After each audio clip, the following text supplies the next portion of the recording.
Howdy there, everyone. God bless and welcome to another episode of Sermon Time. As I said in the update episode, this is going to be something that a lot of people probably aren't going to like because it's not hopeful, it's not joyful, it's not particularly fun, but it's something that I had to write or something that I had to say. This is the fire and brimstone speech. This is the one that preachers used to preach all the time, but apparently the only ones that do it are the ones doing it for their own gain. The ones doing it to spread hate and maintain their own power. The ones that do not know or care about God, let alone Christ's message. So we'll start right off from there, that this is a fire and brimstone message. Because it has to do with Christian nationalism, white supremacy. Because Christian nationalism is not of God.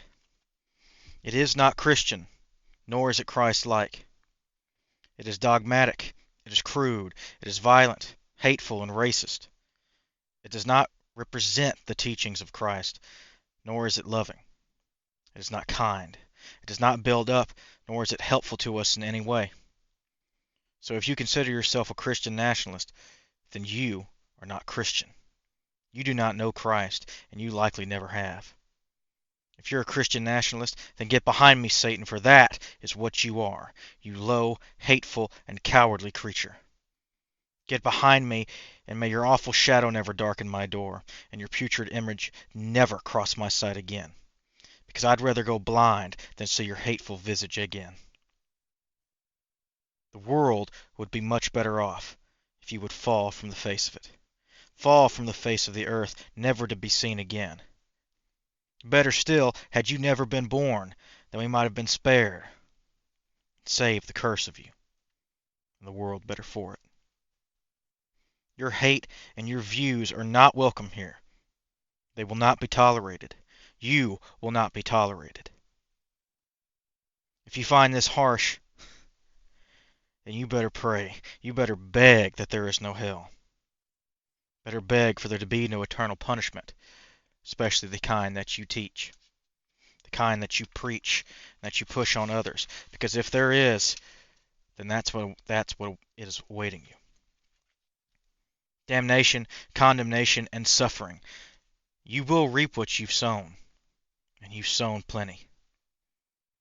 You will cry out in pain, and no one will answer. But not because no one is listening, but because no one will care. You've gotten what you've wanted. You've gotten what you deserve. Why would they save you from it? Why would they not give you what you've asked? The hate and evil that you've built. They will not save you, and furthermore, no one will mourn. No one will mourn you when you're gone. If anything, they will cheer your passing. Tears of joy will be shed, not tears of agony. Tears of joy, because then you will no longer be able to hurt them. You'll no longer be able to hurt anyone. And they can finally live in peace, and for that they will cheer. They will cheer and piss on your grave. But even then, even that will be short-lived. Because after that, they will forget you.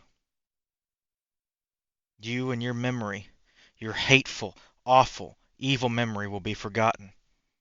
Because you're simply not worth remembering. Then after that, the pain you've caused and the scars you've left behind will begin to heal. That is what I wrote. It's short, it's sweet, it's to the point, and every word of it is true. Christian nationalists, nationalism, racism, white supremacy, sexism, misogyny, homophobia, and so on and so forth. Hate has no place in the church. It has no place in Christ. Evil has no place here. Will never have a place here.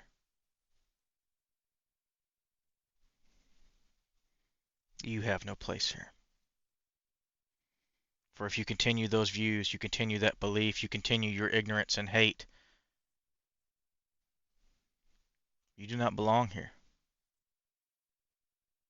You may thrash, you may be angry and get mad and scream, cuss and all that, and I will not care. Just as you did not care when they threw children into cages, when they deported their parents, when they sent them to death camps, they took away individual rights, when they oppressed the poor, the weak. I won't care. Just like you didn't care. That's not a very hopeful message. It's an angry rebuke. And it is true. What say you of hope, of redemption, of being saved? I didn't say that wouldn't be there. I didn't say that was gone. I just said if that's currently what you are, you're not welcome here. You're not destined for the gates of heaven.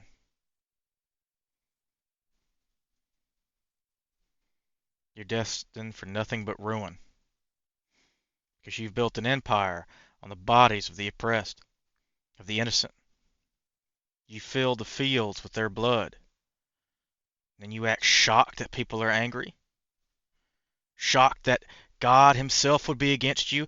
Shocked that the Christ that you've used to spread your hate and evil and Bible beat until people either run away or kill themselves. You're shocked that Christ would be angry with you. Shocked that he would spew you from his mouth. Shocked that when at the great white throne judgment he would say that he never knew you. Why? Because he was the person you turned away. He was the poor who asked for help. He was the prisoner that you refused to visit. He was all these things. It's written right there in that book that you claim to love so much but have never read.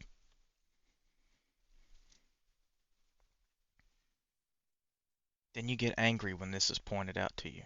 So don't claim to be Christian because you're not. And you never have been because you don't care. But let's say you do care. Let's say you do care. Let's say that you don't want this to be. That if you're hearing this and going, God's actually angry, God hates me, God does this, hates what I am, then what can I do to be better? Is it possible? Say yes, it is. You have to give up those beliefs. You have to stop being evil. It's pretty simple. It's definitely a lot simpler than what you're telling other people to change how they were born. Something they were literally born, something that's in their brain, telling them how to be. And telling them to change or go to hell. Telling them that you will beat them to death or jail them or take away their rights. All I'm telling you to do is change your mind and stop being so hateful, because that is what Jesus commands of you. That is what he commanded of you 2,000 years ago, and you still refuse to do so. But it's fairly simple. He told you to love, and you chose hate. He told you to do good, and you chose to do evil. So why are you surprised when you end up in hell next to the devil? But I thought you said you don't believe in hell. I thought you said don't believe in that. I said, well, there's not really a whole lot of evidence for it, biblically speaking. There's not really a whole lot of evidence for anything that you believe, but you believe in hell, or you claim to. And if you do, I would change your ways real fast. Because it's not me who's going to end up there. It's not the gay kid that you scream at, or the trans kid that you try to kill, the immigrant that you jail, or that you deport.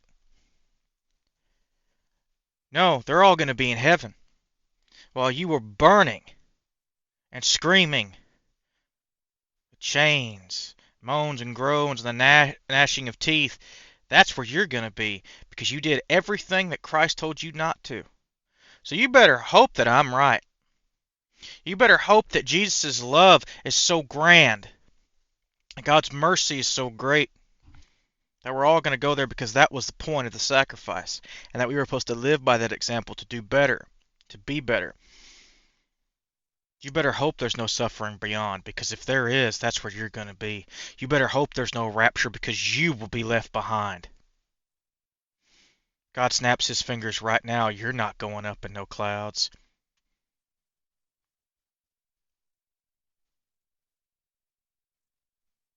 You're going to be down here. You're going to be going through the tribulations. You're going to be going through all those horrible things that you thought you would never have to see. Because, oh, you're still good. You would be up there with him. No, you won't. But by then it'll be too late. But I don't even know if that would change your mind. You would still figure out some way to talk yourself out of it. Talk yourself into believing your hateful ways and then stand next to the Antichrist. Just like you're doing now. With a man who could not be more Antichrist. And a party that could not be more Antichrist. And people who could not be more Antichrist than the devil himself. I don't get it. And I never will get it. And I'm tired of walking around you. I'm tired of being among you. You have the ability to change, and if you want to, do it. The door will be open. If you need help, we will help you. We will love you. We will take you in. We will feed you. We will clothe you. We will give you water, because everyone deserves that regardless. But you will not be welcome. But only if you want to change. Only if you want to better yourself. You can claim to believe in Christ all you want. Doesn't mean you deserve to sit in a pew. Doesn't mean that you're actually a Christian. What it means is you're just wanting a higher power to justify your hate.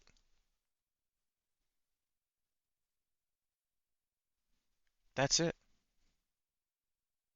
It'd be so much simpler if you would stop calling yourself Christian. So much simpler, because then it would be honest. And that might be what I hate the most. The dishonesty of it all. The inability to just not lie. You're doing the same things regardless, but at least if you were honest, we could see. At least you were honest about your intention. Because you're not just by being dishonest, you're hurting everyone. You're hurting the good Christians that are actually trying to do the work. You're hurting good Muslims. You're hurting good Jewish people. You're hurting anyone that's trying to do good in a religious space. Because you're ruining it for everyone by being the most evil, insufferable, just terrible person there is.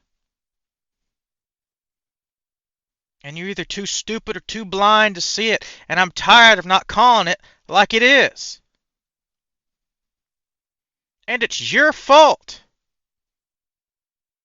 You keep telling people that it's their fault for this and their fault for that, and they don't need these protections. They don't need this aid. They should just pull themselves up by their bootstraps. Well then, how about you do it? How about you get off your high horse? How about you pull yourself up and stop being such an ignorant,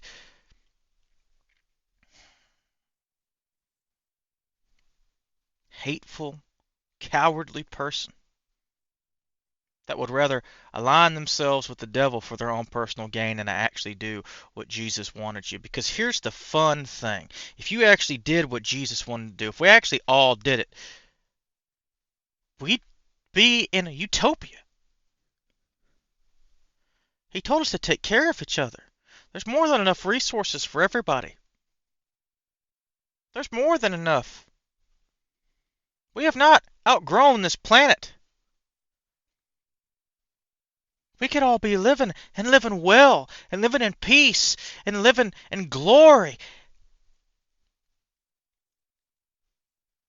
And you're willingly choosing not to do that. You're willingly choosing to live a life of hate. Why? It must be exhausting. It's exhausting living around you. I can't imagine how exhausting it is to be you. To wake up and be so hateful and ignorant to everyone around.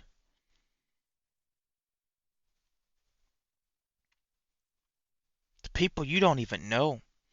You don't care to know. You just want to feel big. You just want to feel powerful. You just want to hurt somebody because it makes you feel good. You like it when them kids are in cages because it makes you feel powerful. I hope for your sake that that shoe's never on the other foot. Because here's the thing. I am angry, I am mad, but I would never want to see that for you. I would never want to see you suffering and in pain. I would never want to put you through all the horrible things that you wish on people. Because it is wrong. And it always will be wrong. A revenge fantasy is nice, but it doesn't do anything except make things worse.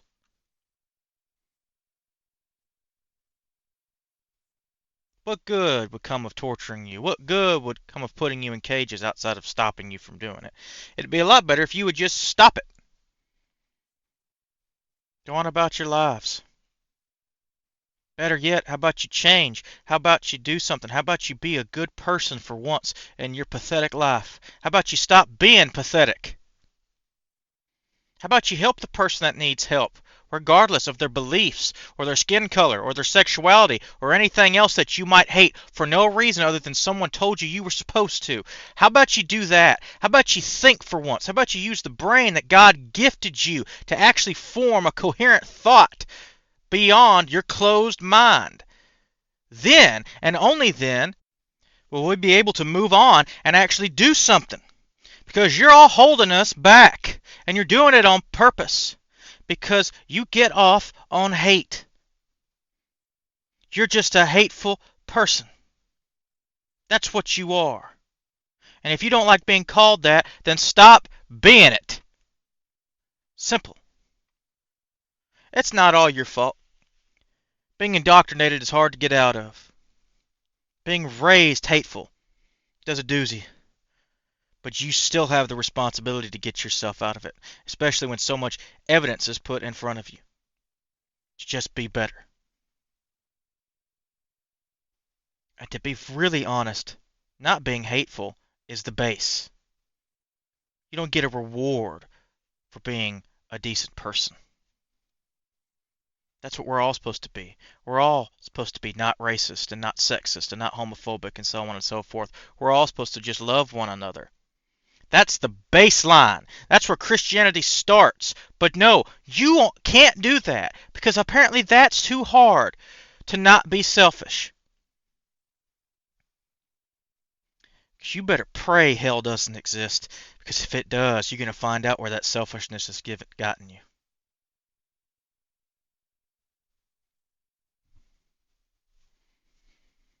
You better pray that I'm right. You better pray that so many theologians are right and that you're wrong, because if your doctrine is correct, you're going straight to hell. And you're going to be so confused while you're burning in the lake of fire. Do you actually listen to the words that come out of your mouth? Do you actually read the book that you beat people with? No, of course you don't, because that requires too much energy. That requires too much thought. That requires a brain that works, and apparently yours doesn't. I'm sorry for that. But if you want to prove me wrong, please. This isn't casting you out saying that you can never change. You have the ability to change daily. You can. You can be better. You can be good. And if you want to work on it, if you want to be better, if you want, I want my kids to talk to me again. I want people to stop treating me like I'm evil. I want to do this. Then stop being evil. And if you actually want to work on it, then let's work on it. But the difference between people like you and people like me is why I say that you ain't welcome. That those beliefs aren't welcome. They will not be tolerated, and they are evil and vile and not of God. Is that if you fell on hard times and you needed food, water, shelter, clothing, I would still give it to you. Whereas you want people to die who have done nothing to you, who don't want to hurt you, who have never asked you for anything, and the only thing that they have done is live. And you can't even let them live. Because your hate is so pervasive that you can't live while others who aren't like you exist. Meanwhile, people like me will feed you, will clothe you, will water you while you actively try to kill us. because that is what we were taught, because everyone deserves kindness. Everyone deserves that compassion. I will fight tooth and nail against you, and if you try to hurt innocent people, if you try to kill them with physical violence, I will use that violence against you. And if you happen to fall, then that is on your own head. You fell because, well, as it says, you live by the sword, you die by the sword. You made those poor choices. But that didn't have to be that way. But up until then, I would still feed you, and I would still clothe you, and I would still water you, and I would do all those good things because you deserve those rights as a human. But you want to physically hurt people who have done nothing wrong to you, and who will do nothing wrong to you, and just want to live their lives. And you will do it all under the guise of Christianity. Under the guise of being an American. Under the guise of whatever you decide to choose. And you think that's a good life. Well, I hope it is. Because the next one's going to be pretty rough for you. But I believe that this is what it means when it says walking to and fro on the ends of the earth. Finding no rest. That's what you're doing. Because I see the dissatisfaction. These hateful people. These people think that by hating, by hurting, that they'll be satisfied. And if they get all they want, they'll finally have that happiness. And guess what? When they do all these things, they still aren't happy. So they become even more hateful, more power hungry.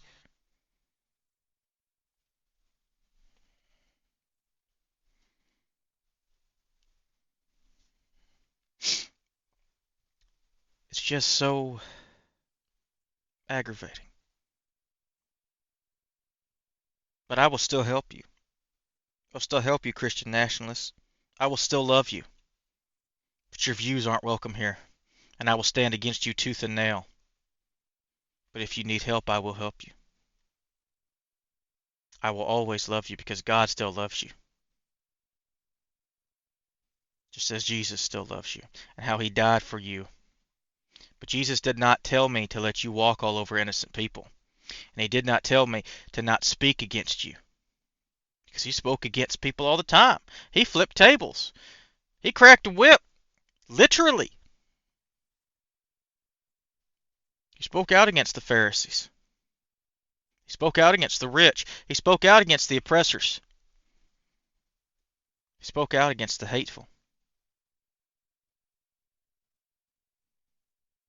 So I'm speaking out against you. I'm speaking out against the hateful. But you have a choice. You don't have to continue to be hateful. You can be loving. And the first thing you have to do is to accept love. To accept the gift of compassion, the gift of empathy. You can align yourself with these people, with me, with us, with Christianity, and actually follow those values. Because the problem isn't you being a Christian. The problem is you not being a Christian, saying that you are. But more so than that, it's what you're doing. It's the fact that you're hurting people and supporting people that hurt people.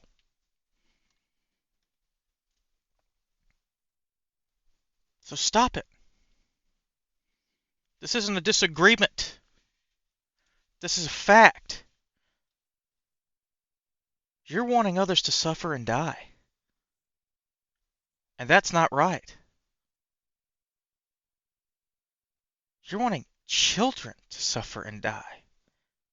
And that's not right. And if you don't care, don't call yourself a Christian. But you will care when that suffering's put on you, and I hope it doesn't happen. I hope it's not real. I really do. I hope that we all find ourselves in heaven and we just go, well, wasn't that crazy? But man, Jesus is great. His love is so great, and we're all here together. And I hope that that love hits you like a ton of bricks, and the revelation that your entire way of thinking was wrong, that you could have been a better person, and that it almost cripples you, and that the Lord comes down and picks you up and goes, yes, it was awful. You were awful. You did terrible things. You shouldn't be here. But you are. And we love you. and now get to experience what actual love is.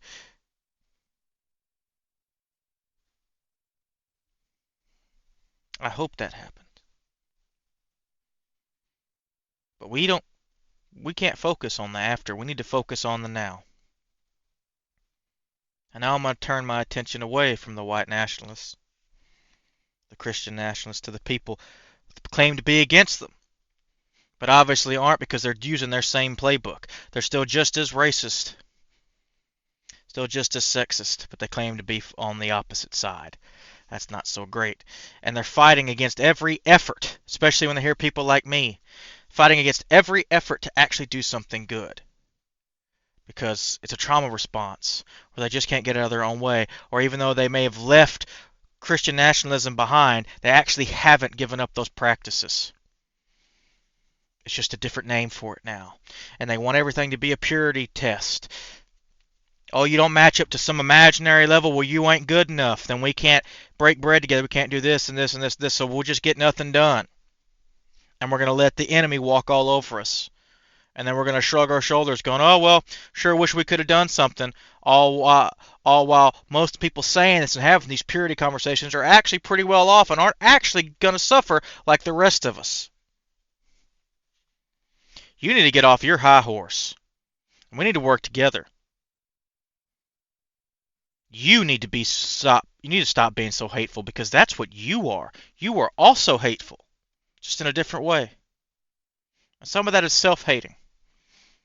But some of y'all will hear the word Christian and recoil and just discount anything anyone says. And that's a trauma response, and I get it. I truly understand that, and I do have compassion for that. But then you turn away Christians who actually want to do help and feed the poor, clothe them and house them and do all that. Because, oh, they're Christians, so they're not good enough. Or they're Muslims, they're not good enough. Or they're Jews, and so on and so forth. I won't vote for this person because they're not 100% of what I want, so I'm just going to let the evil person take over. I'm not going to support this, blah, blah. So you just choose to do nothing, you become apathetic. And then you wonder how things got so bad. You wonder how things got so bad when all you did was bitch and moan and cry. You wonder how things got so bad when you did nothing to stop them. And then you wonder why you're lumped together in the same group as the actual Nazis. Because you're both doing the same thing. You're both allowing people to be hurt and oppressed and taken advantage of. I can't believe they're doing all this crazy stuff. I can't believe they're doing it while doing nothing to stop them. Sometimes helping them and doing their own work for them. Get out of your own way or get out of ours. Stop being so hateful for a few seconds. Use your brain. You have the same closed-mindedness. You have the same problem. You have the same hatefulness. You have all the same problems. Break out of it. You claim to be out of evangelical Christianity, so why do you still talk like them? Why are you still using their playbook? I have no problems with atheists. I have a problem when it's just the same thing with a different coat of paint. Or they say they're different, or they say they're this or that, and it's all the same problem, sometimes worse. At least the other guys have some sort of an excuse. But you claim to not be indoctrinated anymore. You claim to be broken away. You claim to be special. And then you're preaching the same stuff, just with a different name. You're causing the same problems, the same pain.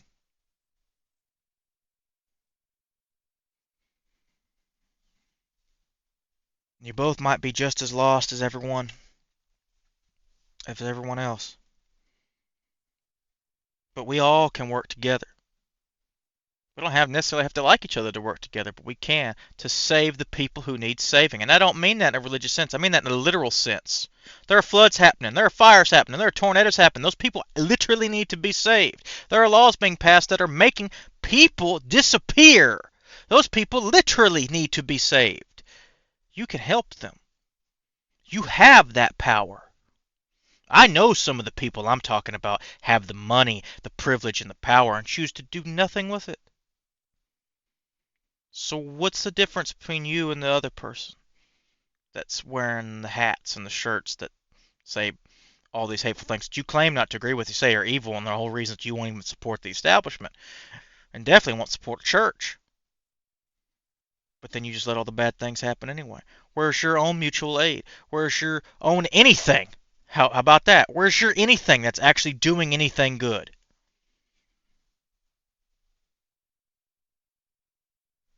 I would like to see it. But if you're a Christian, you're a good Christian. But you're frozen, you don't know what to do. I understand that. I feel the same way. We need to talk to each other. We need to build community. We need to get together.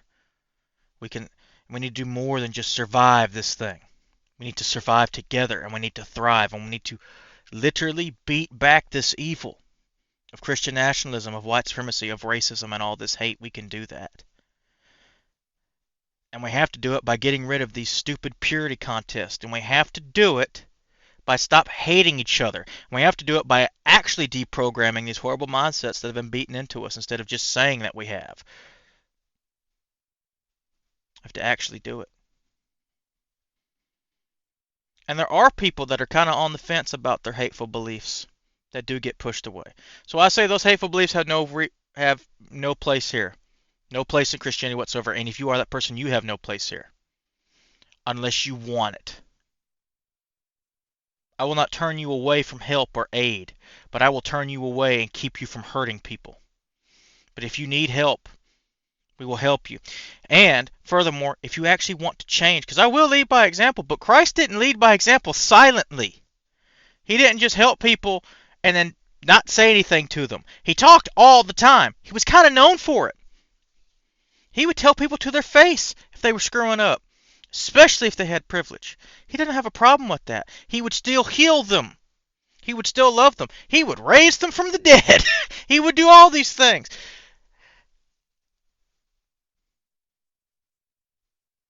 He wouldn't whisper sweet nothings in their ear. He wouldn't tell them, oh, we're doing such a great job, blah, blah, keep doing what you're doing, all this when they weren't. He would tell it like it is, and including to the Pharisees. But if the Pharisees would have come and changed, or the Pharisees said, did I do something wrong? He would have said yes. But I still love you. I still died for you. I still welcome you now that you're willing to change. But even if you weren't willing to change, he still would have healed them. When those Pharisees would come, oh, I'm sick, I'm dying, everything, he would still would have touched them, still would have healed them. And then while doing it, would have said, hey, you know you kind of suck, right? Still would have told them that, because that's the truth.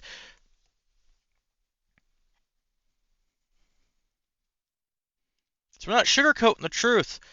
So if you're somehow hearing this, somehow are here despite not believing in what I believe, and you are one of these hateful people, know that I am against you in every single form, every single shape, form, and fashion in your beliefs. I'm not a racist. I'm not a sexist. I'm not a misogynist. I'm not a homophobe or a transphobe or any other phobia that you want to use to justify your hate. I'm none of those things, and I'm against it. And those thoughts that you have are evil and wrong. But if you want help, I'll help you. And furthermore, if you want to talk about why you're wrong, I will. I will not platform your ideas. They ain't doing that. But if you actually want to understand, you actually want to understand people, you actually want to take for a second and think for yourself and use critical thinking skills, then we can do that.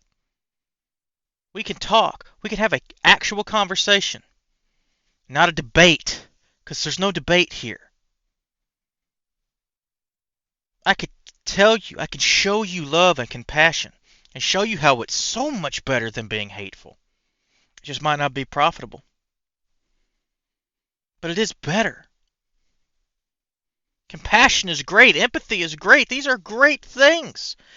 Do you not love to be loved? Do you not love feeling love? Do you not like it? Are you that soulless? Because I could show you how good that feels.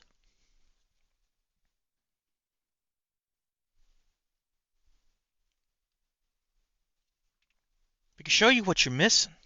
And if you're willing, we can change your mind a little bit at a time. I will never turn you away from help, but I will absolutely turn you away if you're a threat to people. If you got in a car accident, I'd help you. If you asked for money, I could probably give it to you if you needed it. And if I had it, that's that's the other big thing. Need food, I'd feed you. Water, all this. That because you still deserve that because you're a human with rights and you deserve that. But that does not then that's not me saying that I agree with you. That is also not me saying that you need to keep being evil. And the whole time, especially if I got you cornered, I'm going to tell you how evil you are. Especially these people going after children. What did Jesus say?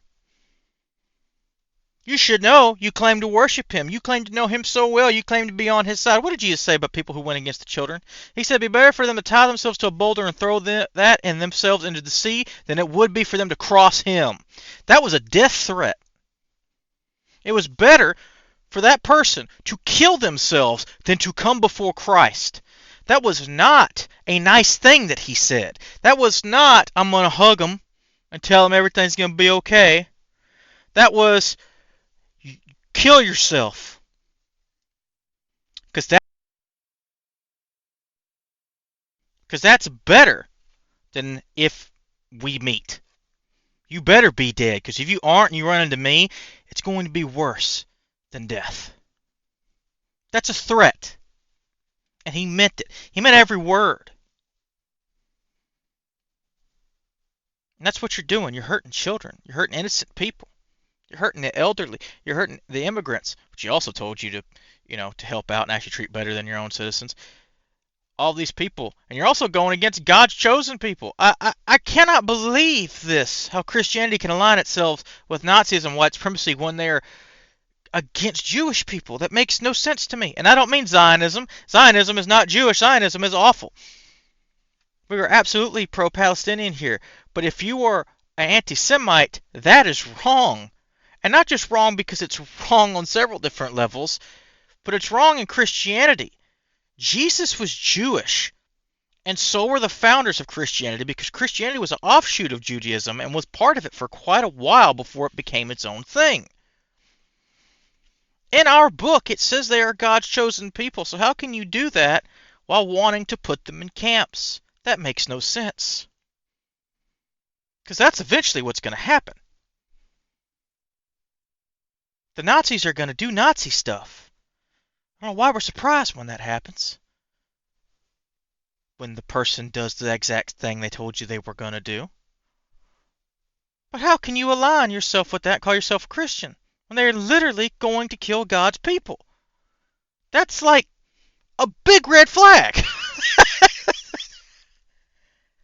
But the Nazis used Christianity incredibly well in Germany. And the Nazis still use it well now. White supremacy still use it. I don't understand it. But it's because people aren't actually Christians. They don't actually care. They don't want to listen. They just want to justify their hate and their prejudices. They want to feel powerful. But there are people who are questioning. And if you are questioning, if you hate being called evil all the time, if you hate your own family leaving you because you're so insufferable, because you're so hateful, and you actually want to change, then let's talk. You can make that change. It's a lot easier than you think. But it's not a one-day process. I am still deconstructing myself. Deconstructing my own upbringing because I was raised in Texas. I was raised in the South. Do you know how much racist stuff is in our everyday life that we don't even realize? There's words that I used, I never realized that they were slurs.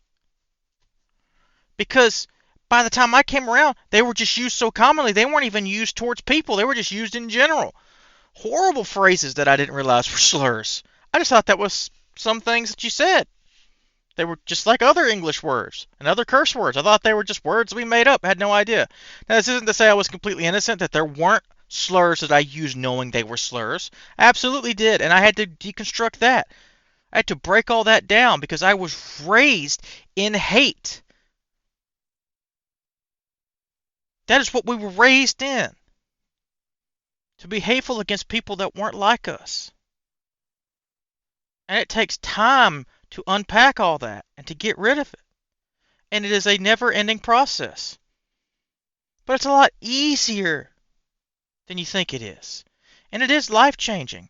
And you're not going to be able to get rid of all in one day. I'm still unlearning stuff.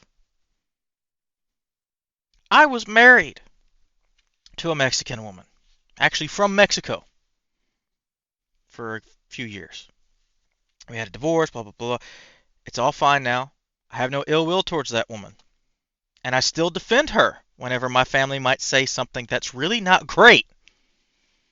I will defend her, and despite our marriage not going well and it ending, I defend her to this day because I would say, you weren't there.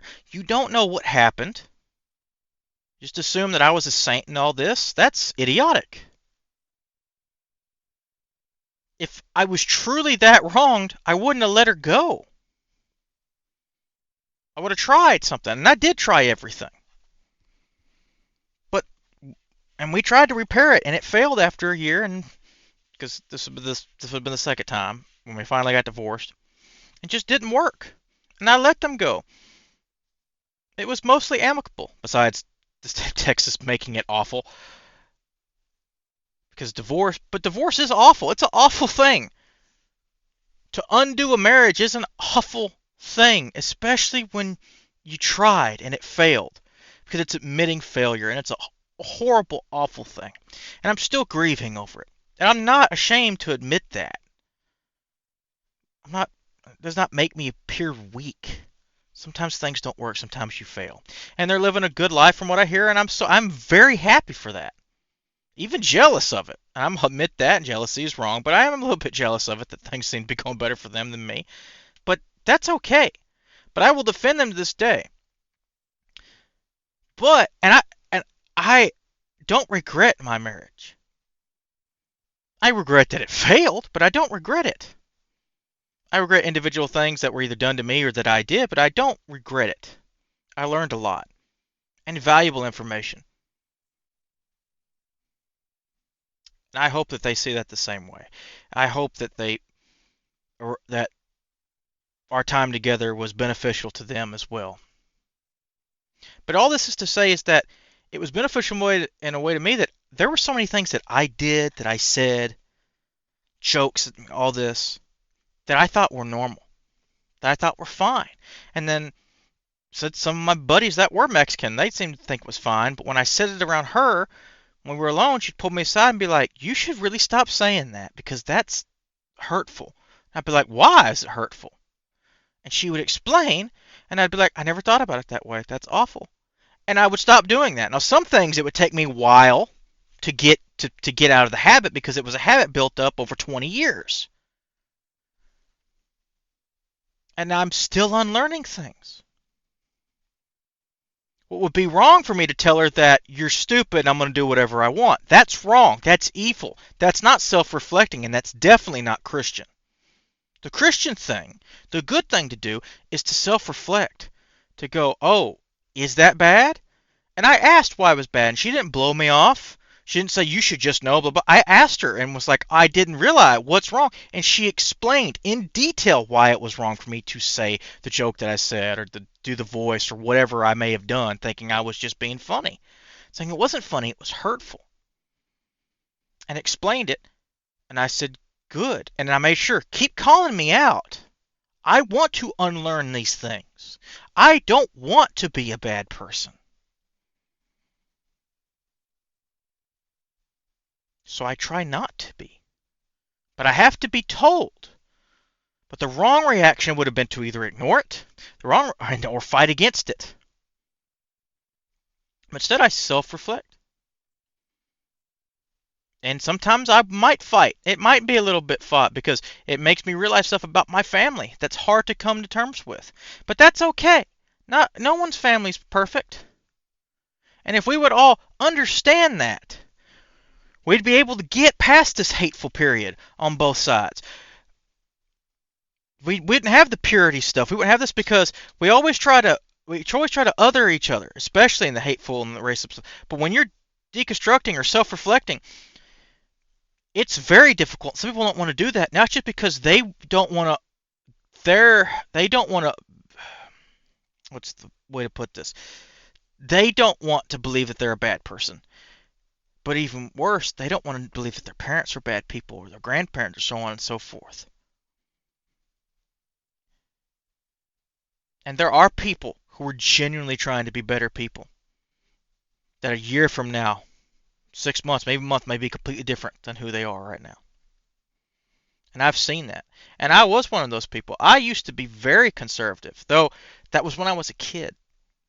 I changed a lot faster than some people because I asked questions. I was skeptical. I would, when people would get hurt, I would be, oh no. But a lot of that didn't go away. And I did have to unlearn it in adulthood. I wasn't perfect out of high school. No, there was stuff like that. I'm still unlearning misogyny and sex. I'm still learning because it was taught to me as a little child. It was systematic. Was taught in school. It was awful. And you have to unlearn that. But you got to understand that people aren't perfect. We are not Christ. And that holds a lot of people back. And I do believe if we get past it, it's like, oh, was my grandfather a bad person? No, he was an imperfect person. Well, he actually might have been a bad person. I don't know your personal grandfather, but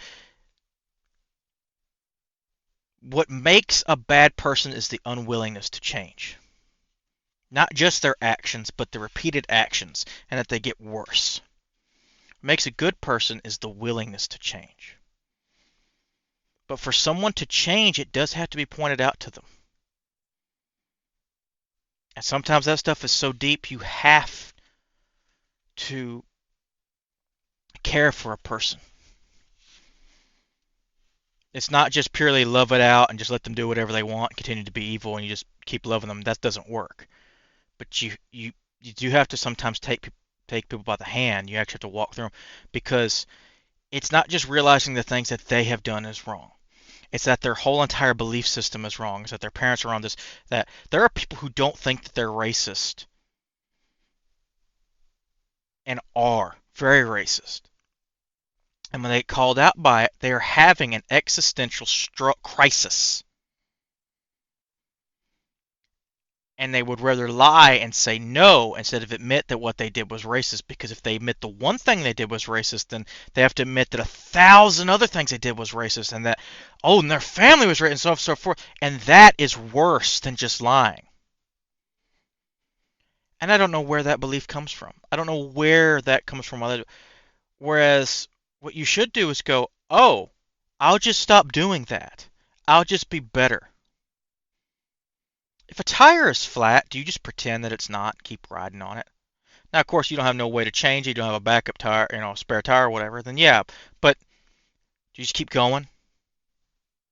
Just pretend like it's not there, because it'd be too shameful to admit that I had a bad tire. That didn't take care of my tires good enough, and it went bad.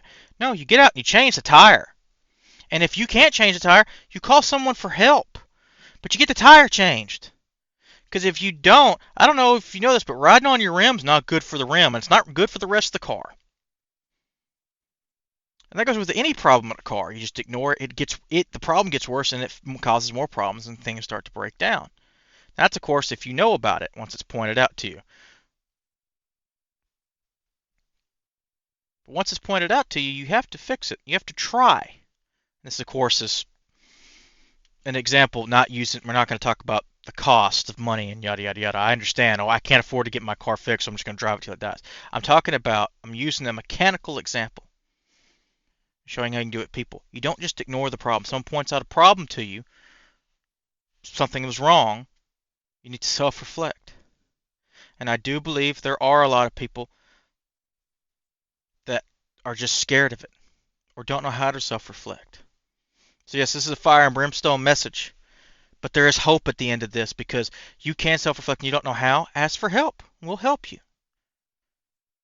Preachers, prophets, whatever you want to call us, we're here for more than just yelling at you. We are actually supposed to help people. So if you want to know why you're wrong and actually have that question, we can talk to you.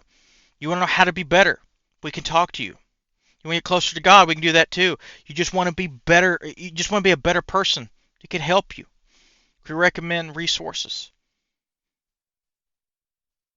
We could talk to you. You don't have to continue being bad. You have the choice. And if you didn't know that, you do now. These things are wrong not just because someone said they were wrong, but because they are actually wrong and they are hurting people. And you should care that your actions and your beliefs and your choices are hurting people, because hurting people is bad. It should make you feel bad. If it makes you feel bad, you shouldn't recoil from it and say, I don't want to think about this because it makes me feel bad. You should stop hurting people. If you don't want to feel bad, stop doing the thing that. If you don't want to feel bad, and if you don't want to make other people feel bad or cause pain to them, then stop doing the thing that does that. You have that choice. God gave you the brain and the ability to make that choice. I'm much different than I was a year ago. I'm much different than I was 10 years ago. Definitely 20 years ago. And we're ever changing. And that's okay. That's human. That's good. You may have been a little hellion at one point, but you can get better. You can do things that don't hurt people. And further and more than that, you can do things that help people. Especially when it comes to Christianity, because Christianity is more than just faith. Faith without works is meaningless. Even the demons believe in God. It's not just about believing. It's not just about the eternal reward. That's not what Jesus told to do, was to do all this to get to heaven. That spot's already been prepared. He did all that. But he led by example to show us what we were supposed to do. We were supposed to take care of each other and spread love and compassion and make the world a better place. So if you are not actively making the world a better place, you're not doing what Jesus told you to do. And there's a million different ways to make the world a better place. But if you're spreading hate, and people are telling you that you're spreading hate, then you need to self-reflect. But if you refuse to self-reflect, then that's your fault. If you refuse to not be ignorant, then that's willful ignorance.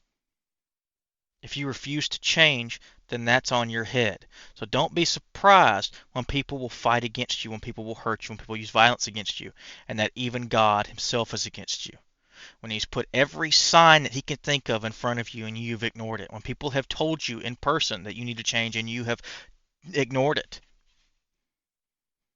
People have literally said that you're hateful, and people that you didn't even know would show up and go, "Hey, you want to talk?" and all this stuff like that.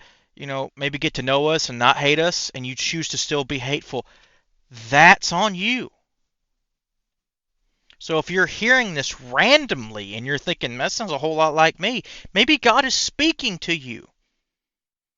Maybe if you actually don't have a lot of those beliefs or think that you didn't, and this is bringing up some old feelings, know that you are not a broken person or an evil person for having been bad at one point in time. We are all going to make mistakes. We're all going to make bad decisions. We're all going to do something terrible. What makes a bad person is the inability to change, the inability to self-reflect and then want to be better. And you can do that. That part's pretty simple. Admitting it, because here's the thing, they think the way this works, because I understand some of this fear, that admitting a problem makes the problem real. I have news for you. The problem is already real. The people that you hurt already got hurt. The damage has already been done. Admitting it does not make the damage any worse. In fact, lying about it makes the damage worse because it continues the cycle. So if you're hearing this, it's for a reason. If you're hearing this, it's for some reason. I don't know what you're going to get out of this. It's all up to interpretation. It's all up to what the Holy Ghost wants to do. But it's for a reason. To either strengthen your resolve or to tell you to keep self-reflecting or to tell you, hey, God loves you. Regardless of what you've done, he still loves you and he wants you to be better because he believes that you can be better. You don't have to continue to be a Christian nationalist. You don't have to continue to be a hateful person. You don't have to continue to be a Puritan. You can be better. You can change at any point in time. And maybe you don't want to make the full change today, all right? But still go out and help people. Still do what you can. You can be better. You can be better, you can be greater, and you can do greater things. And with that, we'll go ahead and end this episode. So we thank y'all for listening. We hope God blesses you, your family, continue to does so for all time. And we will see y'all in the next one. God bless.